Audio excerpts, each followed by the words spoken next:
আন্তর্জাতিক মানবাধিকার দিবসে ইসরায়েলের প্রধানমন্ত্রী বেনিয়ামিন নেতানিয়াহুর কুশপুত্তলিকা দাহ করেছেন ঢাকা বিশ্ববিদ্যালয়ের শিক্ষার্থীরা। মঙ্গলবার সকালে রাজধানীর আগারগাঁওয়ে ইউনিসেফ ভবনের সামনে প্রতিবাদী এই কর্মসূচি পালন করেন তারা।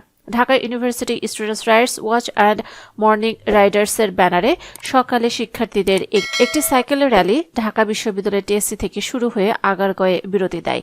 এ সময় তারা বলেন, ফিলিস্তিনের নির্মম হত্যাকাণ্ডে জড়িত ইসরায়েলের বিরুদ্ধে বিশ্ব মোড়লরা সবসময় নীরব থাকে। ইউনিসেফ শিশু অধিকার নিয়ে কাজ করলেও গাজার নিপীড়িত শিশুদের বেলায় তাদের কোনো ভূমিকা নেই। শিক্ষার্থীরা বলেন, ইসরায়েল প্রতিনিয়ত মানবাধিকার লঙ্ঘন করছে, তাদের আন্তর্জাতিক অপরাধ আদালতে বিচার হওয়া উচিত। চন্দ্রিমা উদ্যান ঘুরে আবারও টিএসসিতে শেষ হয় সাইকেল র্যালি।